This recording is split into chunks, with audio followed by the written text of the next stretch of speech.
Have you ever promised yourself that this month would be different? No unnecessary spending. No random online shopping. No late-night food deliveries. No impulse purchases.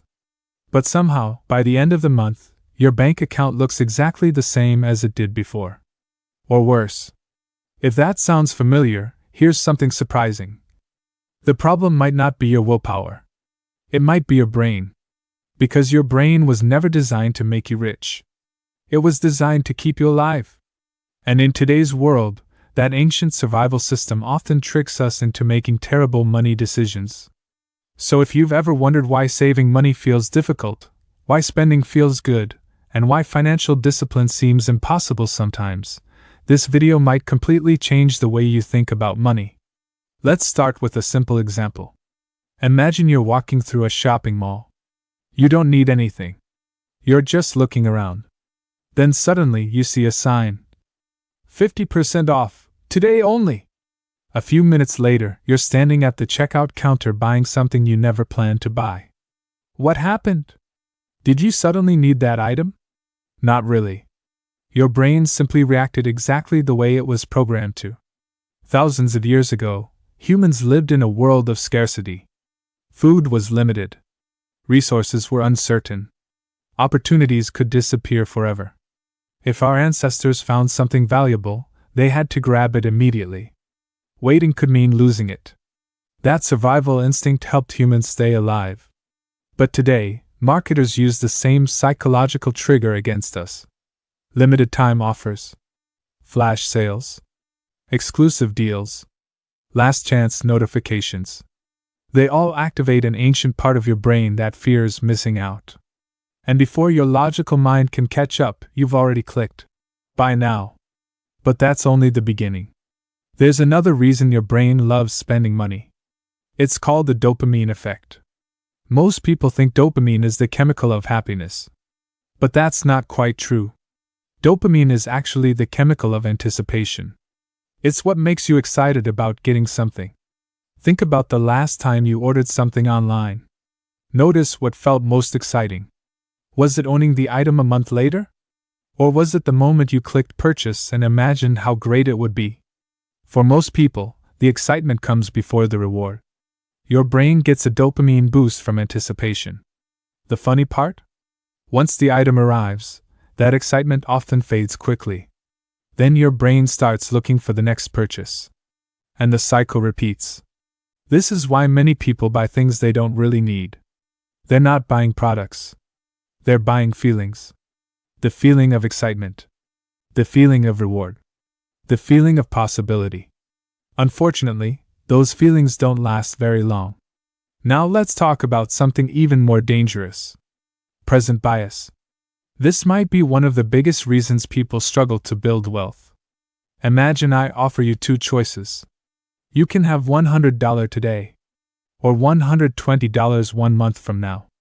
Logically, waiting 1 month for an extra $20 seems like a smart decision. Yet many people choose the $100 today. Why? Because your brain values immediate rewards more than future rewards. In psychology, this is called present bias. Your future self wants financial freedom. But your current self wants pizza, gadgets, subscriptions, and convenience. The problem is that your current self gets to make the decisions. Every single day. And that's exactly why saving money feels like a sacrifice. You're asking your brain to give up a reward now for a reward it won't experience until much later. Your brain hates that trade. But wealthy people often learn how to overcome this bias. They stop asking, "What do I want today?" and start asking, "What do I want most?" Because what you want today and what you want most are usually different things. Now here's another strange money trap. Humans experience losses more intensely than gains. Imagine finding $100 on the street. You'd probably feel pretty good. Now imagine losing $100 from your wallet. That pain would feel much stronger. Psychologists call this loss aversion. And it affects almost every financial decision we make. For example, many people refuse to sell bad investments because selling would force them to admit a loss. Others keep paying for subscriptions they never use because canceling feels like wasting the money they've already spent, even though continuing to pay costs them even more. Their brain is trying to avoid the emotional pain of loss. But in the process, it creates bigger financial problems. This leads us to one of the most important lessons about money. Being good with money is rarely about intelligence. It's mostly about behavior. Think about it. Most people already know the basics. Spend less than you earn. Avoid unnecessary debt. Save consistently. Invest for the future. These ideas aren't secret. The challenge isn't knowledge. The challenge is psychology. Your brain constantly pushes you toward short-term comfort, while wealth is usually built through long-term decisions. In many ways, building wealth is a battle between your instincts and your goals. And the people who win aren't necessarily smarter. They're simply better at designing systems that protect them from their own impulses. For example, automatic savings. When money is automatically transferred into savings or investments, you remove the need to make a decision every month. You don't rely on motivation. You rely on systems. And systems almost always beat willpower. Another powerful trick is creating friction. The easier spending becomes, the more likely you'll do it. One-click purchasing. Saved credit cards. Instant checkout.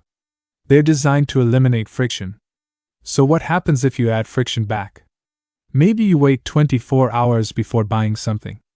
Maybe you remove saved payment information. Maybe you create a rule that purchases above a certain amount require extra thought.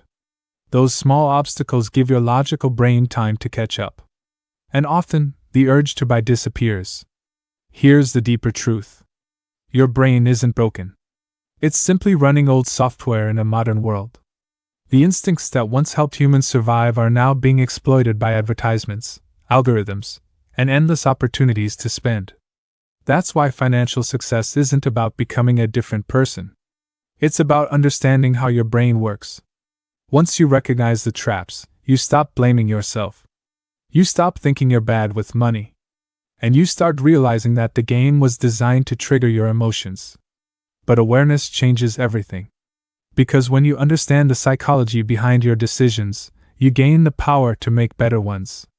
So the next time you're about to make an impulse purchase, ask yourself one simple question. Is this decision coming from my goals? Or from my brain's ancient survival instincts? That one question might save you more money than any budgeting app ever could. Because wealth isn't built by winning the lottery. It's built by winning thousands of small decisions. And those decisions start in your mind. If you can master your brain, you can master your money. And once you master your money, you gain something far more valuable than wealth. You gain freedom. The freedom to choose how you live. The freedom to spend your time how you want. And the freedom to build the future